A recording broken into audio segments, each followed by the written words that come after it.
नमस्कार। जनसो न्यूज में आपका स्वागत है। मैं प्रदीप तिवारी। तो ट्रंप ने हाल में एक आदेश जारी किया है जिसमें विश्व के 69 देशों पर एक टैरिफ लगाया है। अलग अलग देशों पर ये अलग अलग तरीके का टैरिफ है, जिसमें भारत पर 25% के करीब टैरिफ लगाया है। जो यह टैरिफ लगाया गया है, यह 1 अगस्त से लेकर 7 अगस्त के बीच हाल ही में यानी 2025 में लागू होने वाला है। मगर अभी आई खबरों के अनुसार लगभग एक हफ्ते इसे बढ़ा दिया है। अमेरिका की ओर से घोषणा की गई है कि अब यह टैरिफ 7 अगस्त से लागू होगा। वैसे तो 69 देशों पर यह टैरिफ लगाया गया है, जिसमें अलग अलग देशों पर अलग अलग टैरिफ है। इनमें प्रमुख है कनाडा पर 35% टैरिफ लगाया गया है। ब्राजील पर जो कि अनेक शर्तों की वजह से अमेरिका के सामने नहीं झुका, उस पर 50% का टैरिफ लागू किया गया है। भारत पर भी इसी तरीके की कंट्रोवर्सी थी, अनेक मुद्दे और व्यापार की कुछ डील अमेरिका रियायत चाह रहा था जिसे भारत ने नहीं स्वीकार किया, तो भारत पर 25% का टैरिफ लगाया गया। तालिबान पर 20%, स्विट्जरलैंड पर 39% का ऐसा टैरिफ लगाया गया। ट्रंप ने अप्रैल और जुलाई में जारी मूल आदेशों में संशोधन किया है। जिन देशों ने व्यापार घाटों को कम करने के लिए काम नहीं किया है, ऐसा अमेरिका और ट्रंप का कहना है, उन पर यह टैरिफ लागू। हालांकि इसमें बहुत से ऐसे बिगड़े देश भी हैं जिनकी बिगड़ी इकोनॉमी है, जिन पर उन्होंने सालों से काम नहीं किया गया है, उन पर टैरिफ फिर भी बकायदा कम किया गया है बाकी देशों की तुलना में। इसलिए उनका ये जो कहना है कि जिन्होंने व्यापार घाटे पर काम नहीं किया उन देशों पर टैरिफ लागू किया गया, वो कहीं से उसे जान पड़ रहा है।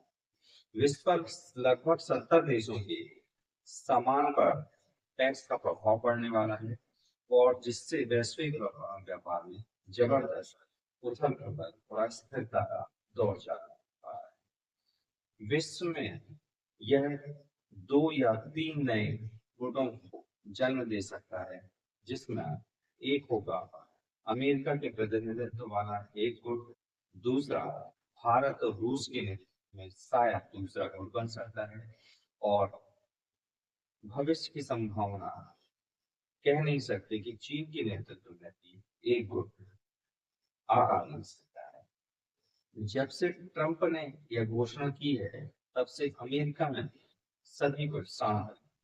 वहां पर भी तीखी प्रतिक्रिया चल रही है। बाजार में उथल पुथल है। अमेरिकी शेयर बाजार लगातार गिरावट के दौर से गुजर रहा है। अमेरिकी वित्त सलाहकार मुद्रास्फीति की उच्च दर होने की चेतावनी दे रहे हैं, और कंपनियों को अपनी मूल्य वृद्धि भविष्य की मूल्य वृद्धि में प्रभाव पड़ने का उन्हें अंदेशा लगा। अमेरिका में इसके खिलाफ अदालतों में भी लड़ाई चल रही है।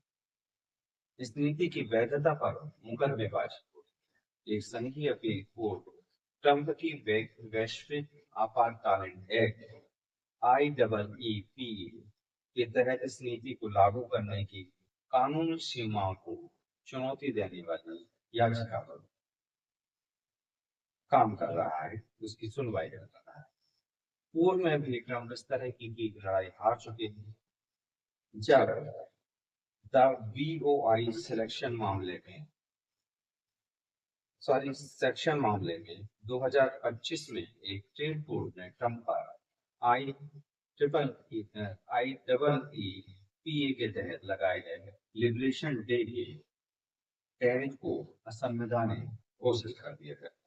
एक और अपीली फेडरल कोर्ट इस नीति की समीक्षा कर रहा है, जिसमें यह सवाल उठाया गया है कि क्या राष्ट्रपति को, अमेरिकी राष्ट्रपति को इस तरीके की व्यापक शक्तियां है भी, और इसके कोई ऐतिहासिक प्रमाण पूर्व में मिलते हैं।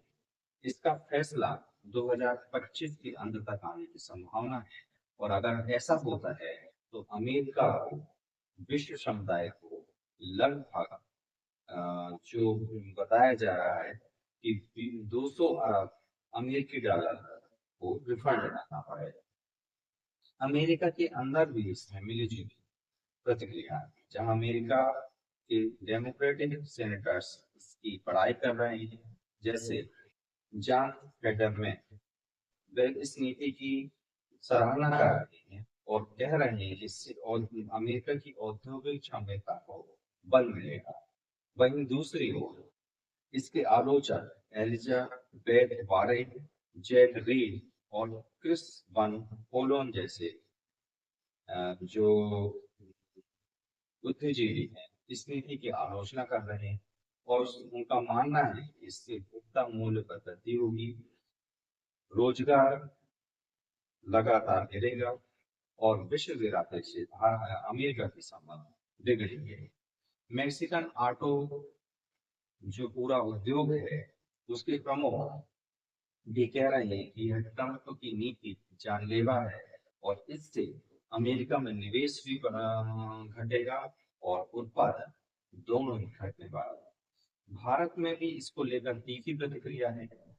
रूस के सहयोग के कारण भारत पर लगाए गए 25% टैरिफ पर भारत ने तीखी प्रतिक्रिया व्यक्त की। भारत ने रूस के लिए भी अपना पक्ष क्लियर कर दिया है। भारत ने कहा है कि रूस के साथ भारत के संबंध समय की सीमा पर खड़े उतरे, अर्थात रूस को लेकर भारत अपनी नीति बदलने वाला है। उधर वाराणसी में एक सभा को संबोधित करते हुए प्रधानमंत्री नरेंद्र मोदी ने इशारों में अमेरिका को समझाने का प्रयास किया है कि भारत विश्व की तीसरी आर्थिक शक्ति बनने जा रहा है। तो अब भारत विश्व बिरादरी से अपनों हितों के अनुरूप ही कोई व्यापारिक समझौता करेगा, वह किसी के आगे झुकेगा नहीं। संबोधन में प्रधानमंत्री श्री नरेंद्र मोदी ने वहां के लोगों से और भारत के लोगों से स्वदेशी को अपनाने का अनुरोध किया है। उन्होंने कहा है कि भारत में बनी चीजों का, जो कि भारत की श्रम से बनी उन चीजों का उपयोग करें, जो कि सीधा सीधा ट्रंप की नीति पर हमला बताया जाए। हालांकि भारत में विपक्ष भी हमलावर है सरकार पर, मगर भारत के जो ज्यादातर लोग इसमें सरकार के साथ हैं और 100% में अमेरिका के विरोध कर रहे हैं। आने वाले भविष्य में यह सारी उथल पुथल किस करवट लेती है और क्या अब भारत के लिए यह कोई सुनहरा अवसर लेकर आई है कि भारत अपने नेतृत्व में विश्व बिरादरी को एक कर सकता है, यह आने वाला समय ही बताएगा। बेखौफ पत्रकारिता और बुलंद आवाज को चुनना चाहे तो लाइक और सब्सक्राइब करना ना भूलता। देखते रहिए जज और याद रखिए, सच को चिल्लाने की आवश्यकता है।